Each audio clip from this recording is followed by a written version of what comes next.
Welcome, brave souls, to Creepy Corners.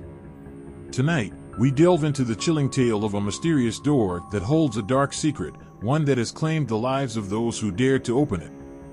Stay with us, if you dare, as we uncover this haunting legend. But be warned, some doors are better left unopened. In a remote village nestled deep within an ancient forest, there was a door that no one dared to approach. This door, standing alone at the edge of the village, was a relic of the past, an artifact from a time long forgotten. It was not attached to any house or building, but it stood tall, its dark wood withered and cracked, as though it had been there for centuries. The villagers, though they passed it daily, never spoke of it openly. They believed it was cursed. The village had always been shrouded in mystery, with strange occurrences that couldn't be explained. Crops would fail for no reason, and animals would vanish without a trace. Some whispered that these misfortunes were the door's doing, that it was a portal to a place where no living thing should ever venture. One late autumn evening, a traveler arrived in the village, seeking shelter from the biting cold. He was a man of the world, having traveled far and wide, and he was intrigued by the village's eerie atmosphere.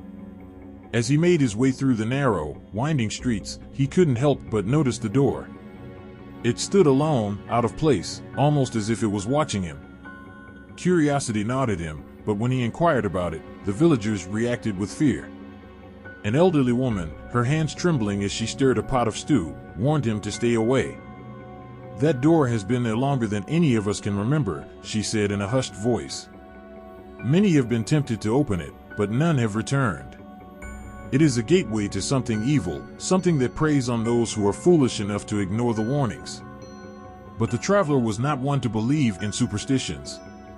He had heard many tales in his journeys, and he had always found them to be nothing more than stories to scare children. That night, while the village slept, the traveler decided to investigate. The moon was high, casting a pale light over the village, and the wind whispered through the trees, carrying with it the scent of decay.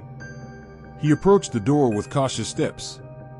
Up close, it looked even older, its wood warped and splintered, as though it had been scorched by fire. Strange symbols were carved into its surface, symbols that the traveler didn't recognize, but that filled him with a sense of unease. He reached out, his fingers brushing against the cold metal handle. As he did, a shiver ran down his spine, and for a moment, he hesitated. The air around him grew still, and the night seemed to hold its breath. But his curiosity overpowered his fear. With a deep breath, he turned the handle and pushed the door open. It creaked loudly, the sound echoing through the stillness of the night.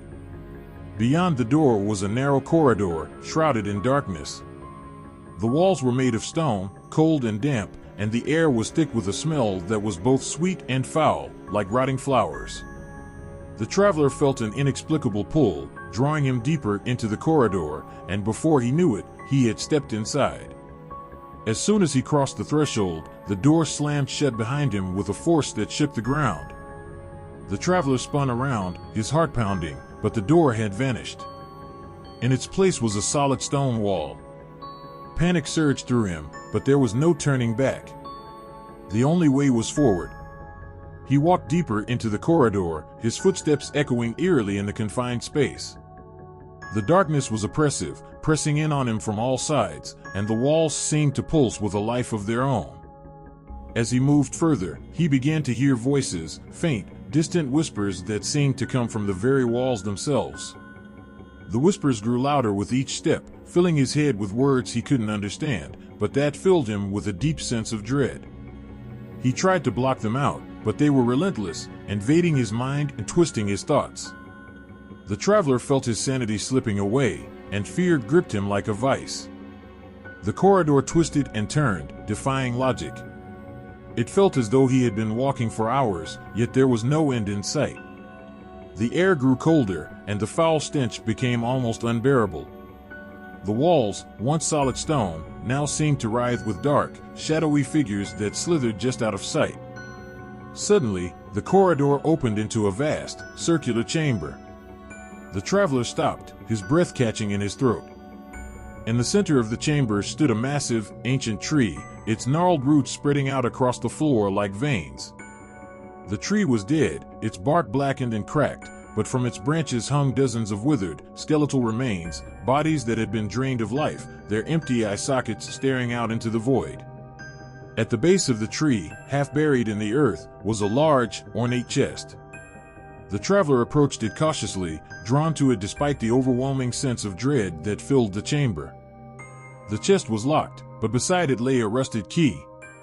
He picked it up, his hands shaking, and inserted it into the lock. The chest creaked open, revealing its contents. Inside were countless trinkets, jewels, coins, and other valuables that must have belonged to those who had come before him. But as he reached for one of the treasures, the whispers returned, louder and more frantic than before. The traveler recoiled as the trinkets began to shift and writhe, transforming into writhing masses of worms and insects that spilled out of the chest. He stumbled back, but the chamber seemed to close in around him. The dead tree groaned and creaked, its branches reaching out as if to ensnare him. In a desperate bid to escape, the traveler turned and ran, but the chamber's walls twisted and shifted, disorienting him. The whispers had turned into screams, horrific, agonized wails that echoed endlessly in his ears. The corridor seemed to stretch on forever, a never-ending maze of darkness and despair. Finally, in the distance, he saw a faint light. It was small, but it filled him with a desperate hope. He sprinted towards it, his breath ragged, his heart pounding in his chest. But as he drew closer, the light revealed itself to be not an exit, but a single, glowing eye, a malevolent and human eye that stared into his soul. The eye's gaze froze him in place. The traveler felt his body grow cold, his limbs stiffening as the darkness around him grew thicker, suffocating.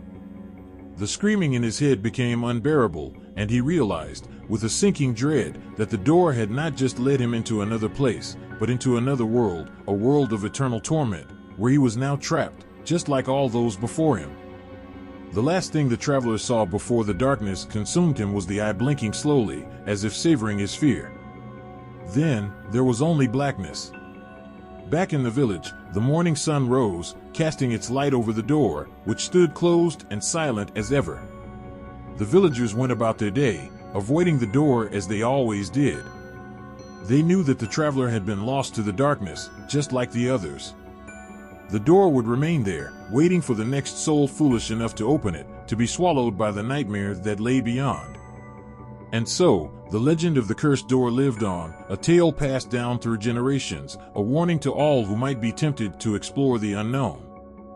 For those who did were never seen again, lost to the shadows and the horrors that dwelled in the darkness beyond the door. Thank you for joining us on this terrifying journey through creepy corners. If this story sent shivers down your spine, make sure to hit that like button, subscribe, and ring the notification bell so you never miss another dive into the darkness. Share this video with fellow thrill seekers, and let us know in the comments what keeps you up at night. Remember, curiosity can lead you to places you can never return from. Until next time, stay safe and stay scared.